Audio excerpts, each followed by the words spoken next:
Warning: this program contains very strong language from the outset. Listener discretion is advised. Hello and welcome to Hardlines, the podcast where we talk about Roast Battle UK and teach you how to write and perform the best in insult comedy anywhere in the world. My name is Drew Stearne and I'm joined as usual by Miss Shalaka Kurup. Hello, Drew. How are you? I'm very well. We wanted to touch on something that we've hinted at in previous episodes but haven't necessarily gone into detail, and that is the Roast Battle League. Mm-hmm. So how have you encountered the Roast Battle League? How would you describe it to people who don't know what it is? It's an international group of the meanest people in the world. Yeah, pretty much. An army of dicks. Yeah, pretty much. It's essentially, they're trying to make it more sportsy at the moment. I don't know anything about sports. So I've been called multiple things and given rankings that I do not understand in my time in the league. But they take it very seriously. So it's kind of like watching insert sport, not tennis, like a football.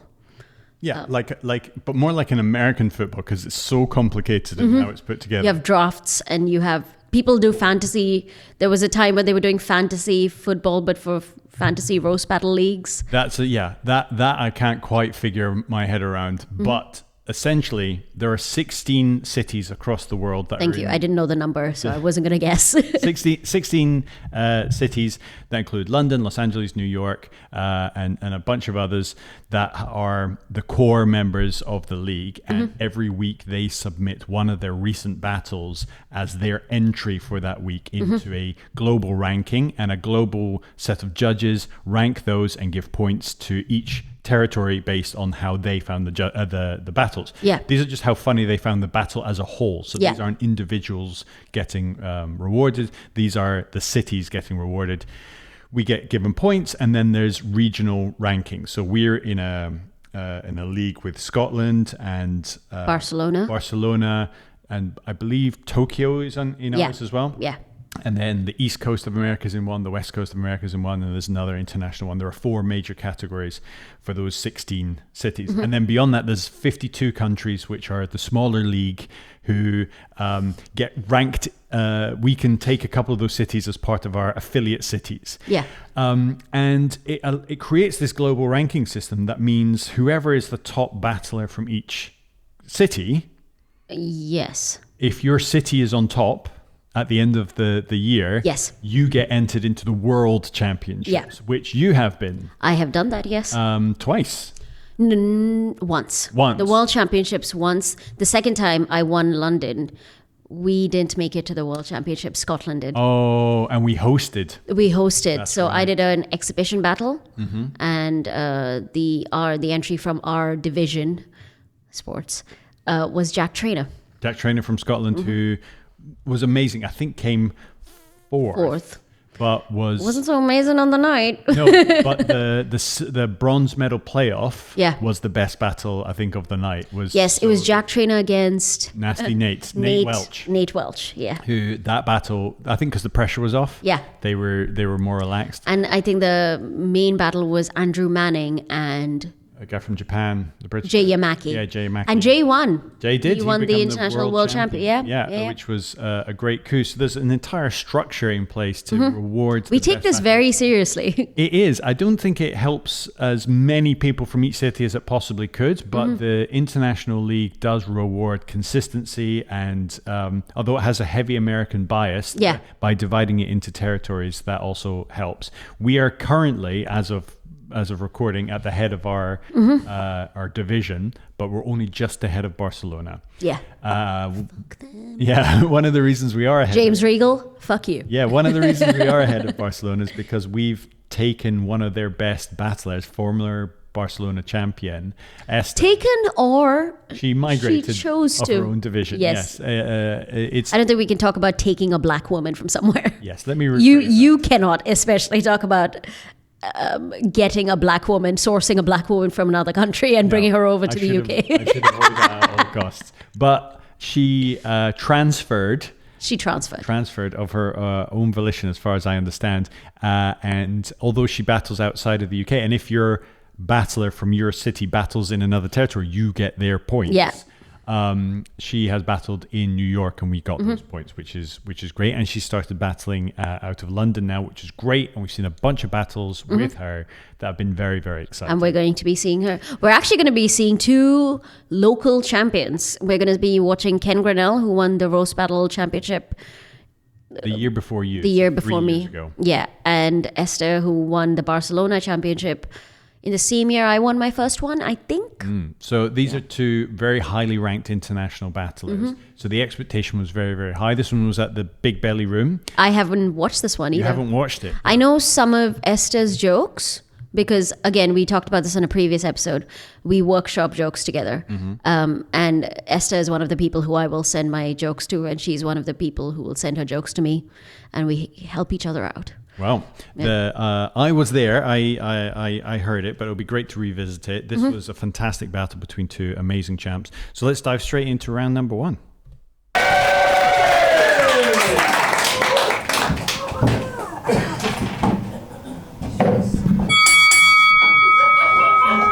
Sounding. Hi everyone. All right. This battle's a bit mad still. I thought Drake and Kendrick squashed the beef. This is Ken. Ken is a great roast battler. He's actually genuinely one of my favourites. He's battled loads, but this is his first time battling a black woman with witnesses. Yes, it is, definitely. This is Esther. Some of you might recognise her from stepping out the shower with a dry scalp.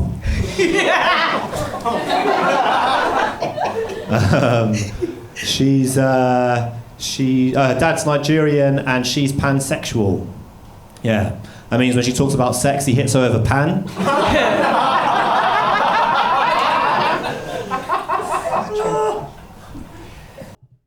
There we have it. So that is an opening from Esther, the Drake and Kendrick connection. Great. Fantastic. Maybe we bigged up these 2 people a bit too much based on that round alone. Nah, I'm kidding.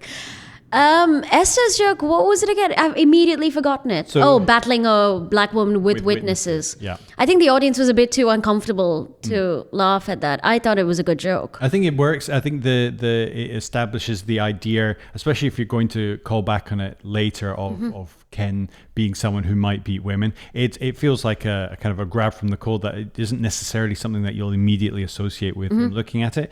But Esther making that joke, it's kind of like an establishing joke, like a foundation that you know that you could, and if you wanted to build something on top of. And the Kendrick and Drake comparison, I think, worked quite well. I think later there's some confusion around who they're referring to being who. Yeah, I mean, I know. Yeah, but yeah. Which way around are you? Esther's Kendrick. Yeah. I mean, you'd always pick the side of Kendrick, but I think some of the confusion was she's battling someone called Ken.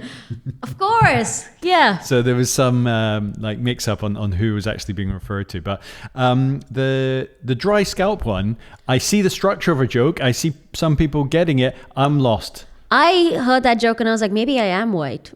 Yeah. Because I have no clue what the fuck anyone is talking about. That could be a cultural reference that just passes me by. No clue. Not a single clue in hell what they're talking about. The pansexual joke, fine. I think, again, did well in the room. Good joke, great structure, great connections, all of that. I am just fucking sick of it. Yeah, we've heard the kind of the pansexual is something to do with actual with pans. Yeah, I'm bored. Yeah, any pansexual performer has used that one a million times. Ooh, Peter Pansexual. That's a joke about someone. Ooh. Storing that. Store that one for later. Strange to me to see Ken. This is the first time he's been featured on the podcast, but regulars at Roast Battle will know that Ken is very, very, very famous for his insistence on sticking to one joke per round, because he is debatably correct on the fact that Roast Battle is 5 rounds, 1 joke per round. Yeah. So it's strange to see him to do 2 jokes. Yeah, I think one of them is you might recognize her from, so that feels like a setup. An intro, yes, so fine. that's arguable that is permissible within kind of Ken's standard set of rules for it. I mean, I don't disagree. I think he's got... I've just never seen him do more than one joke. I'm not even talking about whether or not he should have. I've just never seen him before. So it was new to me. I think this one he's trying to do the best battle that he possibly can. I mean, he always is, but I have seen battles where he's going, I just want to try some stuff, and then he does do multiples, and just because he's not maybe taking that battle as seriously as things go. But I think this is one he's definitely trying to hit hard. So these are his best jokes. He showed me how many jokes he writes going into, and it's a lot. He writes probably... So does Esther. Yeah. Her Google Doc is always like 6 pages long. Well, so within that context, these are the best jokes that they had within that. So it's interesting to keep that in mind. I think I've heard better from both in terms of jokes. Yeah. But I write 5, all bangers. Some of us just have it. Yeah. I write, That is not I write true. 10, 2 bangers. That's my style. But yeah, okay, if you had to judge this battle, this round one way or another, Esther or Ken? I would say Esther. Okay. But it's just coming from the bias of not liking a pansexual pan joke. Fair enough. Well, let's move on. That's true. You look like you bark at kids.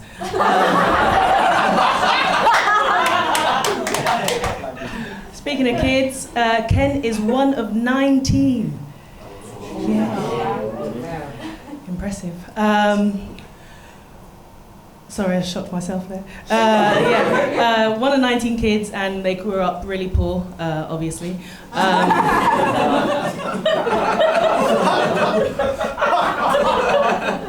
Ken told me that when he was younger, if he was thirsty, his mum told him to just swallow his spit, which I think is outrageous, that your hoe of a mum will tell you to swallow.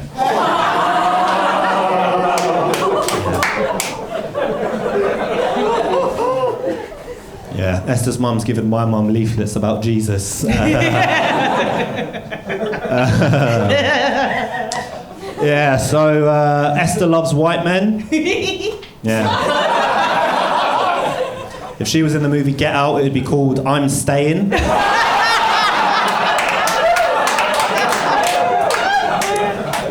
Only thing whiter than her boyfriend is his boyfriend.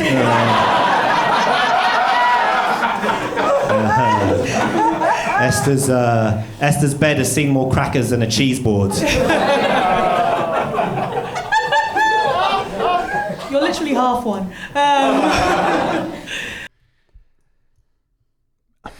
Two rounds, an extra round there that feels like some stuff that I've heard a lot, and then some stuff that felt quite new. Yeah. I think More crackers and cheese board. I've heard that before. Yeah, heard that before, but I'm Staying is so stupid. I really enjoyed that. I think that is a brilliant joke. But I enjoyed I'm Staying because it was so stupid. But I think the joke that actually, from a writing perspective, that I enjoyed more was the only thing whiter than her boyfriend is his boyfriend. You like that bit? I think it's it immediately created and it immediately established what he's saying about Esther to me. That she's a pansexual lefty in a polyamorous relationship. I guess that's what... Who dates gay white men. Yeah.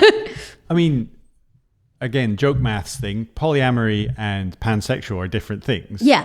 So why would Ken know that though? Look at him. He barks at kids. No, but so I didn't make that connection between those things because of that. Yeah. So I didn't make the connection between pansexuality and her boyfriend having another boyfriend. So to me, that the only thing whiter than her boyfriend is his boyfriend is fun wordplay, but that the fact that her boyfriend has a boyfriend feels detached from everything else, and that's why I didn't like it as much. Yeah.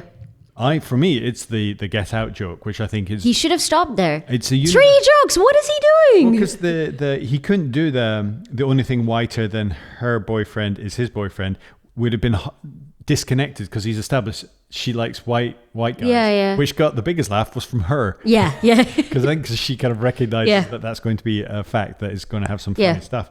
So that wasn't designed to get a laugh. That was just the setup. Yeah. The punchline, because any cultural reference like that feels really specific to this battle. Yeah. Which, people get out, such a big film, people know what it's Yeah. about. And these are two black people who get to, I guess that the dry scalp thing, I feel that I'm missing that because I don't, it's a cultural reference. This is a cultural reference that feels more universal, but specific. Yeah. So it refers to black people, can only refer to black people. But the fact that instead of get out, it's I'm staying. Yeah. The contrast between the desperation of the character in Get Out versus saying I'm staying. Yeah. I love that connection. That might be the cinephile in me that's just that loves the contrast between the reality of that black character's experience and how she would experience it because she likes that. It just felt like such a perfect connection to it. And I've seen that structure before, but I've never seen it executed better than in this one. That was great. Esther's joke, which was 19 poor swallowing spit. In any other battle, Ken came back swinging, but in any other battle, that's a joke I was jealous of. Where I was like, why did I never make the connection of swallow and swallow? Swallow your spit, your mum's a whore. Yeah. Why I was jealous when I heard that. Where I was like, why didn't I think of that? But her comeback to his previous round was so strong. I think that was my favorite bit of her side of it. You look like you bark at kids. See, it's so fucking funny. I was wondering whether to count that as a comeback to the previous round or whether that is just a throwaway gag from this round. It's hard to tell where that fits in because it fits in. It doesn't feel like a contextually a response to anything Ken has said in the previous round. So it feels independent of that. So it's you can argue whether it's a comeback to round one or whether it's the start of round two. And honestly, it doesn't matter. Doesn't really technically matter. Only from we are splitting it that way. Yeah. So it's hard to decide where the split happens. It's its own independent joke. You look like you bark at kids is a joke in its own right. It's so funny. It's so silly. And yet but then you look at his face and you're like, maybe. I can buy it. That's it. The idea. If you're creating a fiction, create one that the audience can buy into. I'm gonna say 1-1 for me at this point. Okay. I think I definitely give it to Ken on this one. I think we've heard so many jokes about Ken having 19 siblings.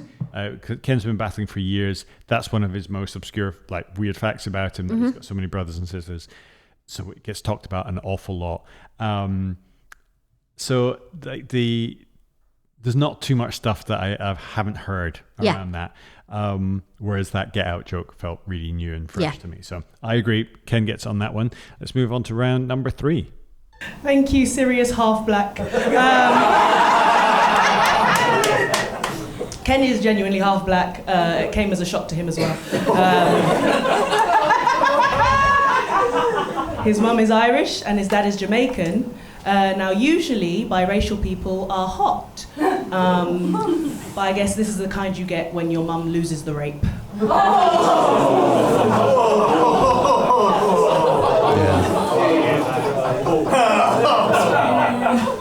Yeah. I look like the guy who makes Esther's weave. So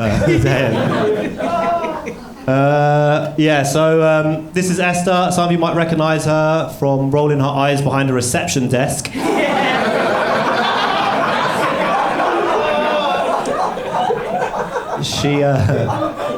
She tried to kill herself 3 times. Yeah. Because she heard the male suicide rate was higher.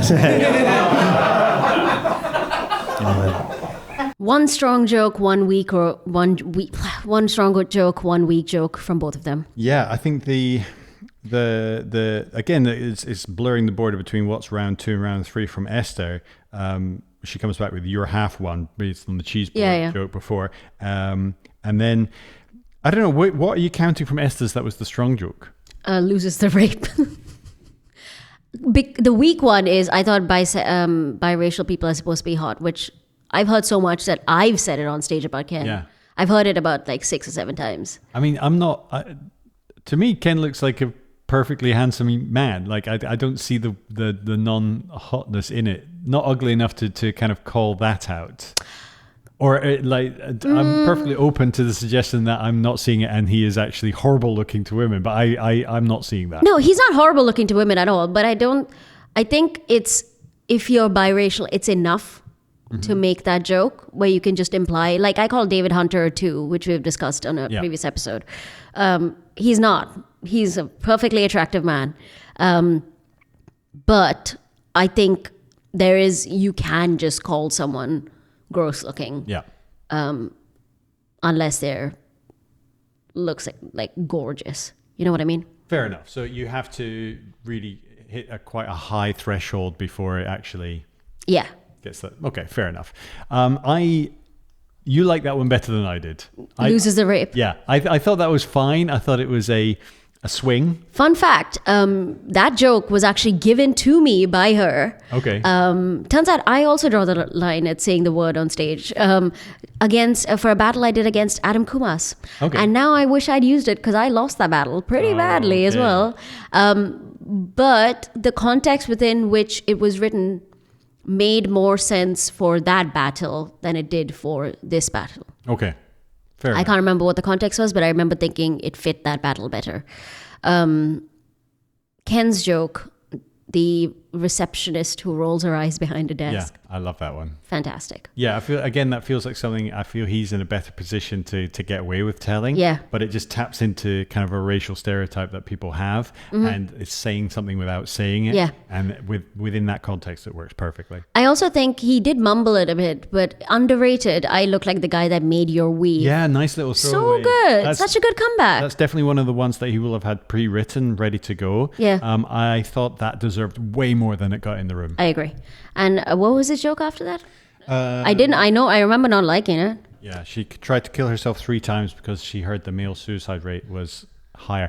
There's too What many does that mean? Is it because she's a feminist and she thinks women should be... Yeah, you need to establish what your stepping stones are to get to that, to explain the joke. So again, I think there are people laughing at it because they hear the structure of a joke. Yeah. And are maybe jumping to something that isn't necessarily all there in the joke. And I think people laughed. So clearly some people found it funny, but to me, it's lacking really the structure to the underpinning to really It's make it work. unclear what he's trying to say. Yeah. Because he says, she's heard that the male suicide rate is higher. A cleaner joke would have just been, Esther tried to kill herself 3 times. Guess that male suicide rate is high and just call her a man.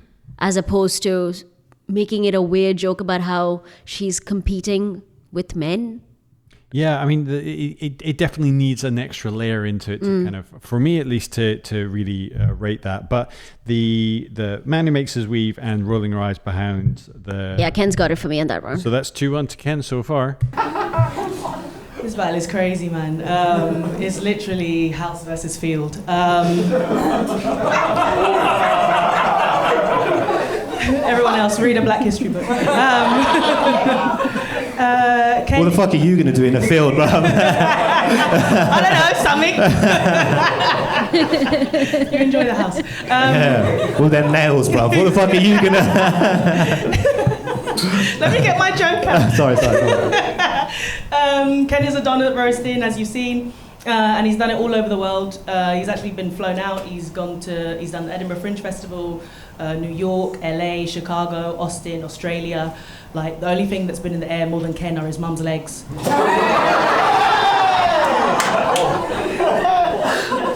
Yes, it's true.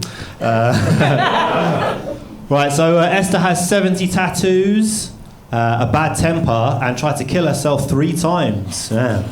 Or as she says on Hinge, is easygoing and likes to travel. This bitch is crazy. How do you see my Hinge? I swiped left. Sorry. What I love about this is Ken's really beginning to enjoy himself on stage. Like you don't find- always see that in Ken's battles. He keeps a really stern kind of look on his face a lot of the time, but here he's really enjoying this battle, which is great to see. What was Esther's first joke? Been in the air more than... Well, before that, she says this battle is house versus field, which I loved so much in itself. Because she gets to make fun of people who didn't laugh at that for not understanding the reference. But then Ken gets to come back in because when she said house, she pointed at Ken. Yeah. And then when she said field, pointed to herself. And Ken's come back, what are you going to do in a field? Yeah. And then Great interaction. yeah, I mean, technically you shouldn't interrupt someone's, but this worked perfectly. Yeah. It was still kind of in a like an in-between rounds phase, so it felt like the back and forth was absolutely fine. Yeah. So we'll allow it Yeah. from a rules perspective. But it was so funny. And the joy, because Ken clearly hasn't pre-written that, he just came up with it on the spot. And you can see how happy he is with it, and we're enjoying it. Yeah. It was just a great little interaction. Yeah. And then her joke, Ken's mum's legs in the air. That was fine. Yeah, it's a long walk, but Yeah. she gets there and it gets a laugh. Yeah. I think I'm still going to give it to Ken for the... Easy going after the... yeah. Maybe I give it to Ken. Maybe. I haven't decided. I'm going to say no judgment on this So round. 50-50 on that one, still puts it 2-1. Because the... No, I'm going to give it to Ken. Okay. I've changed my mind. 3-1 to Ken then so far. He's kind of... Mainly for his reaction where he's like, this bitch is crazy. So good. So I mean, funny. The fact is that's like an ironic delivery of Yeah, it. yeah. Like, clearly that shouldn't work, and he knows it shouldn't work, but Yeah. he knows he can get away with it in this circumstance. Great interactions all around. And then Esther comes back and goes, how do you see my Hinge? I always swipe left. Yeah. Fantastic. No notes. Yeah. I'm dying.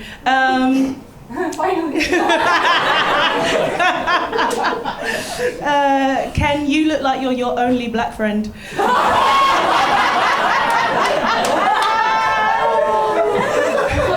You look like before you're around black people, you practice saying the N-word. And even then, you still say it with a soft R. At least I have friends.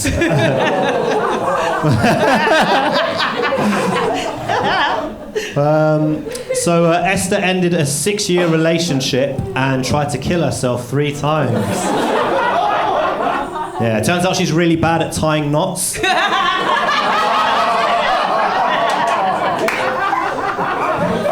Cheers. I'm going to give that round to Esther. Yeah, I think the... You're your only black friend. But I will say, he's supposed to say, this is not a conversation I ever thought I'd have. But he is supposed to say the N-word with a soft R. Because the hard R is a racist one. Yeah. So it'd make more sense if he said it with a hard R because he's out of practice. Again, we're talking about the maths of the joke and not making sense. It doesn't make sense. So I think... I also don't think she needed it. No. I think you look You're like your only black friend. Fantastic. It's Enough. a really great Yeah. joke. It kind of... But even practicing saying the N-word in front of the mirror, also a great joke. Yeah. You could have just stopped there. That was absolutely fine. I think also for white people, I think the distinction between hard R and soft R is confusing, and that you're always kind of 2 or 3 steps removed from truly understanding what it is, especially in the UK. Where Yeah. it just feels like it's not used as much, and definitely that distinction isn't made as much. Yeah. So you're tapping into kind of an American cultural understanding of how that word. But the meme is someone saying a word with a hard R means that they are a white American racist. Yeah. Yeah. It's Okay. Anyway, unnecessary. Yeah. But you are your only black friend. Fantastic. Yeah, that really, really lovely. And then Ken's comeback, again, we're talking about the maths of a joke, doesn't make sense. At least No. I have friends when No, she literally said you don't. it's a no, it's a block. It's a no, and that Yeah. was not the point. You're contradicting what she said. And I think people still laughed at it, I think, because they haven't really figured out that doesn't really make sense. We talked about this before with the Helen fisting joke. Yeah. It says, I can't help if men have small fists, but that doesn't actually make sense in the context. Go back and listen to our previous episode where we talked about Helen's battle.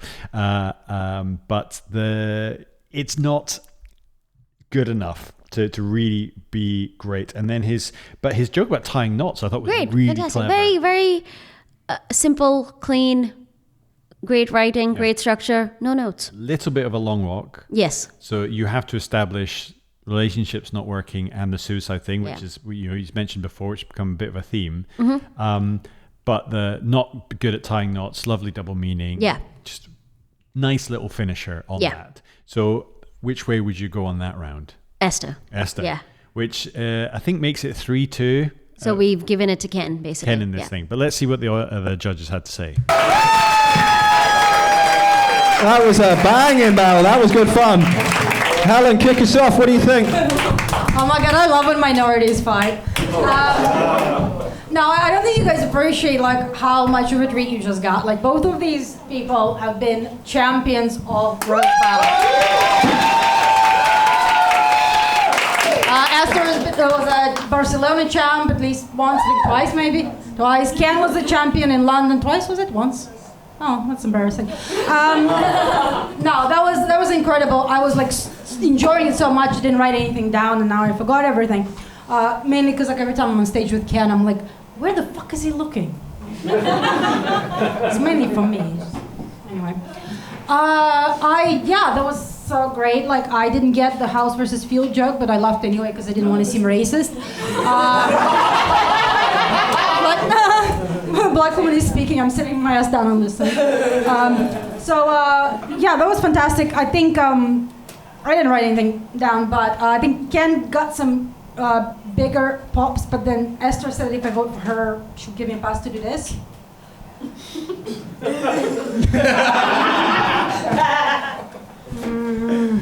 I don't think they believe you.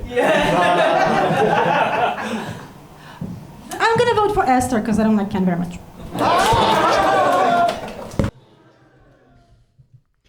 Jesus Christ, Helen, get to the point. I think we should ban judges from talking at roast battle. I mean, you're allowed one joke. It should be roast battle rules. You're allowed an intro that is a joke, a single comment, or a piece of advice, and your judgment. Yeah. You're allowed 3 sentences. It's too many jokes. I mean, you're also taking jokes off the table for the other judges as well, which is not necessarily a consideration. But if you're doing like 3 or 4 jokes and they all bomb, those are concepts that you've taken away that other people can't make jokes about going forward.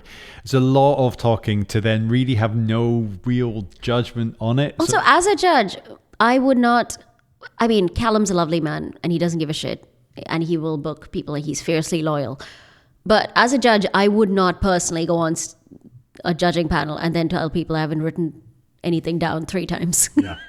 Some of us are very detailed in our notes, and other people like to wing it. And both are legitimate, but then you have to own that you're not writing notes and at least remember some stuff that you want. But even the most flippant of judges, which is who we're coming to next, our very own Adam Green, even he makes a concentrated effort. He may not always judge based off his notes, but he will make the notes in order to give it a fighting chance. And usually when he makes a joke, it lands. So let's see what Adam Green had to say. Oh no, we're moving on to Luke. Yes, that was genuinely a phenomenal battle. Like Helen, I didn't get many of the black references, but I think I got enough. I know who Kendrick is. He's the one on the right. My right, your left. Is that right? No. Wait, who's you? Kendrick? They're right, you're left. No, my right, they're left. Yeah, it's our right. Yeah, it's your left. No, because Esther's Kendrick. Yeah. His name's Ken. I'm the darker one. Yeah, but he's more like... Left, right, just vote on the 7th of May, I guess. That was something. Kendrick and Drake.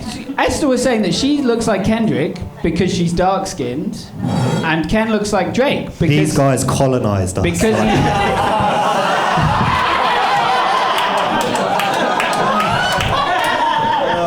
that's on you guys. That's on you. Helen, who did you vote for? Because I thought that was too close, and I voted for Esther. You voted for Esther. I'm gonna, in that case, vote for Ken because I couldn't pick between them. So let's give it a draw and let Adam decide. Oh, so it was actually Luke second, not Adam. But my God, he didn't help the situation much there. So Luke Hall, shut the fuck up. Yeah. What is in the water today? It was a what weird are the judges night. drinking? It was a weird night. There was some, we explained on a previous episode, there was some drama that night around the judges. But both Helen and Luke have completely pumped the brakes on the momentum of the night now. If there was, we've done an episode about another battle, your battle from the same night. Mm-hmm.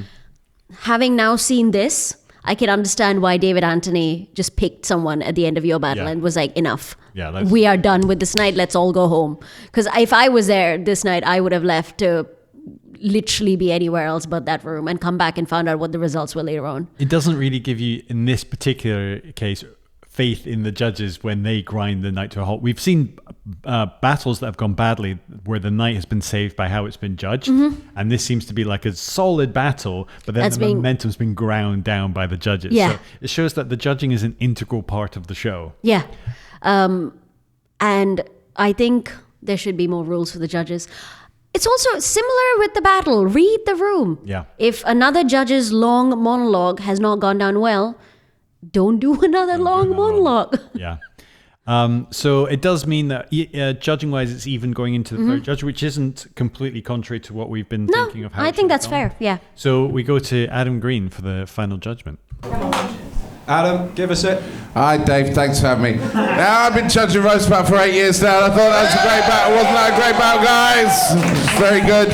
Just to add some balance onto the panel, like they said they didn't understand what was going on. I did. Hear me now. Oh, I know all the things. Drake and Kendrick be squashing beef, no worries. Fam.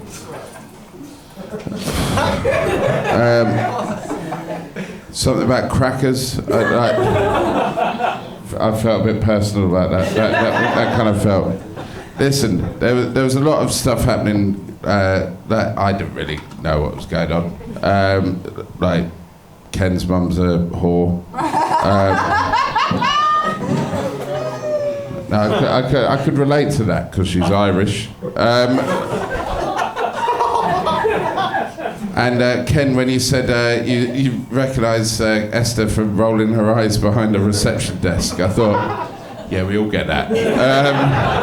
And it doesn't matter where you're from. I thought that was such a good battle, and they're so good, aren't they? Like, be fair. Yeah. And I thought that there was so many good jokes in that that I think I'm going to vote for it to be a draw and give it to the audience. Okay, we're going to throw this to the audience. We're just going to do this by a clap off. So if you think Ken won that battle, can we get a big round of applause? Okay, not that great. And if you think Esther won the battle, give a round of applause. Pretty hard to deny that. Esther is your winner. Have it. I thought Adam was beginning to claw it back a little bit and then still went on quite a long time to get to nowhere, in fact, and not judge at all and open to the audience. Well, how do you perceive that? Do you think that was the right call for him to make? I think it was the accurate call. I very rarely think it's the right call to make. I think this specific battle not just because it was so close, but also because of the judging panel. Because the judging's gone on for so long, energy has left the room. Yeah. So getting the audience to clap and cheer at the end of a battle to remind people, A, of the battle, and B, that they need to have energy, actually is a very good move to recover the room and bring the energy back up in. That is actually a very, very good point that I hadn't thought of. That it's an artificial way of re-energizing the room and forcing them to make re-engage. Yeah, that is very valid. As we discussed on the previous night, that this ended up going. I think Helen tried to throw it 2 more times to audience vote, and by that point, people were kind of sick of that and wanted it to just end. And I think because this was the first battle, Adam set that template that kind of maybe upset the rest of the evening from that perspective. Yeah. But in this point, it was the right call and it worked. Esther gets rewarded for it. I think that the audience would always have voted that way. I think that there's an energy about her that if you don't know either of them, that you gravitate towards. Yeah. Knowing both of them and knowing Ken especially, seeing how much he was enjoying himself, that for me is a real indication of him at his best. Because he does like to put up this persona of like kind of not smiling, not laughing at the other person's jokes. He will more likely laugh at his own jokes than at his opponent's jokes. And that's a style and that's fine. But here he's enjoying himself. He's laughing at the bits that he finds funny. He's engaging. They have that back and forth about the house versus field. I loved seeing that, and Ken doesn't always react well to losing a battle, but seeing him enjoy this battle, I think, was a real plus. And he had some bangers in this, some really quality jokes. Great clips, and he's put some clips of this out on his socials. I think the judging could have been tighter, but the battle was great. Yeah. The judging had all of the hallmarks of things that Ken specifically, and I agree with him, I'm not accusing him of anything, he specifically does not like in roast battle judging. Yeah. And it was bingo. It was picking someone as a winner for a random reason, judging comments going on for too long, not writing notes, throwing it to the audience he's basically, well, the judges have basically got roast battle, what not to do, judging bingo. Yeah. And but I think he enjoyed the battle nonetheless. Yes, I think and also I agree with all the points he's made in the past about how nobody should be doing any of these things while judging. So yeah. I mean, we have our own perspective on it. From the audience's perspective, which at the end of the day is the only thing that matters, is were they entertained? And I think the battle entertained them. Yes. And Adam throwing it to you're absolutely right. Adam throwing it to that audience re-energizes them and lets them reconfirm how much they enjoyed that battle, cheer for both candidates. And the judges, the audience's reaction, how much they laugh. We've said the joke is only as good as how much it makes people laugh. They enjoyed that, so they rewarded Esther on this one. And this battle, I think, got put into the Global League and scored us points as well. Yeah, made it into nice. the top 10 battles of the week that week. So this was a great battle. Not the best we've seen from either performer, but a great matchup, a very entertaining battle, some really great things. very enjoyable. Very enjoyable. Yeah. And this was how the night kicked off. This was the beginning of the night. So a great start to the evening. So a lot there to kind of dissect and digest, a lot of great advice for people getting into roast battling. If you want to go and see the live show, remember you can go to roastbattle.co.uk/tickets to find out when and where the next roast battle is happening and buy yourself some tickets. And if you follow the Roast Battle Instagram page at roastbattleuk, there's very frequently discount codes given there for ticket prices. So if you really want to strike yourself a bargain, check out that Instagram feed. You can follow us on Instagram at HardlinesPod. You can follow Shalaka Kurup at Shalaka Kurup. Yes, and you can follow me at Drew Tells Jokes on Instagram. But until next time, when we'll break apart another roast battle, I think it's all that's left to say is goodbye from me, Drew Stearne. Bye from me, Shalaka Kurup.